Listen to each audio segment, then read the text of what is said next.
जय जगन्नाथ। आशा करी भगवान श्री जगन्नाथের অশেষ কৃপায় সকল ভক্তবৃন্দগণ ভালোই আছেন। তো আজ আমি আপনাদের নিকট ভগবান শ্রী শ্রী জগন্নাথ দেব তিনি যে নীল মাধব রূপে ছিলেন নীলগিরি পর্বতের গুহায় সেই দৃশ্যটি আজ আমি শেয়ার করলাম। কারণ আমি অনেক দিনই সেই নীল মাধব দর্শন করতে পেরেছি, অত্যধিক হৃদয়ে আনন্দ উপভোগ করেছি। নীলমাধব দর্শনের জন্য মন ব্যাকুল ছিল, কিন্তু আজ দর্শন করায় আমার এই অশান্ত মনটা শান্ত হয়েছে। ভগবান প্রাণ গোবিন্দ এই নীলগিরি পর্বতের গুহায় নীলমাধব রূপে তিনি অবতীর্ণ হয়েছিলেন। সবরদের রাজা বিশ্বাবসু সেই নীলমাধবের পুজো করতেন। একদা উড়িষ্যার রাজা ইন্দ্রদ্যুম্ন তিনি জানতে পারলেন যে নীলগিরি পর্বতের গুহায় নীলমাধব রয়েছেন। এই নীলমাধবের জন্য রাজার মন উৎকণ্ঠিত হয়ে পড়ল।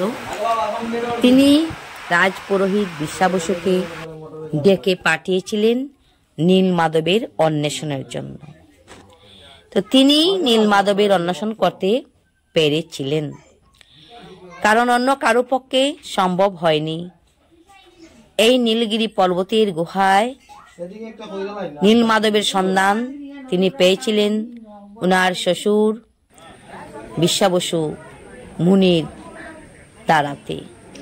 কারণ এই বিশ্বাবসুর কন্যা ললিতার সঙ্গে রাজপুরোহিতের বিদ্যাপতির বিবাহ হয়েছিল। আর এই বিবাহের সূত্রপাতে তিনি আপন শ্বশুরকে নীলমাধবের দর্শনের জন্য তিনি আবেদন করেছিল। সেই শ্বশুর মহাশয় চোখের মধ্যে কাপড় বেঁধে নীলমাধব দর্শনের জন্য নিয়ে গিয়েছিলেন। আর তিনি অত্যন্ত চতুর ছিলেন। যাওয়ার সময় জামার পকেটে করে শস্য নিয়েছিল, আর সেই শস্যের দানা চিটিয়ে চিটিয়ে নীলমাধবের স্থানে পৌঁছেছিলেন। শ্বশুরমশাই চোখের পর্দা খুলে দিয়ে নীলমাধব দর্শন করিয়েছিলেন, আর তিনি অত্যন্ত আনন্দিত হয়েছিল।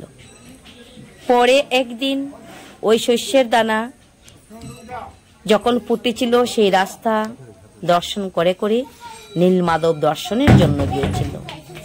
তিনি গিয়ে দেখলেন নীলমাধব অন্তর্ধান হয়েছে। এদিকে রাজা ইন্দ্রদ্যুম্নকে স্বপ্নে দর্শন করেছেন যে আমি সেই উড়িষ্যার সাগরের জলে ব্রহ্মকাষ্ঠ রূপে ভেসে আসছি। রাজন, আমাকে নিয়ে তুমি সেখানে দারু ব্রহ্মকাষ্ঠের মূর্তি তৈরি করো, সেই রূপই হবে জগন্নাথ। আর আমি সেই জগন্নাথ রূপে পুরীর জগন্নাথ মন্দিরে প্রতিষ্ঠিত হব। সেই নীলমাধবকে আজ আমি আপনাদিগকে দর্শন করালাম।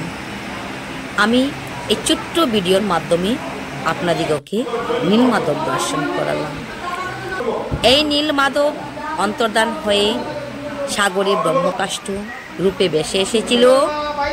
আর রাজা ইন্দ্রদ্যুম্ন, সবর রাজা বিশ্বাবসু এবং বিদ্যাপতি তিনজনে মিলে দারু ব্রহ্মকাষ্ঠকে এনে আর স্বয়ং বিশ্বকর্মা জগন্নাথ মূর্তি তৈরি করেছিলেন।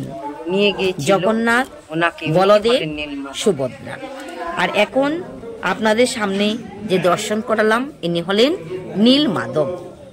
অনেকেই পুরীর জগন্নাথ দর্শন করেছেন, কিন্তু নীলমাধব মনে হয় সবার দর্শন করা হয়নি। তাই আমি নীলমাধবকে আজ আপনাদের সামনে তুলে ধরলাম। আমার এই ভিডিওটি অবশ্যই শেয়ার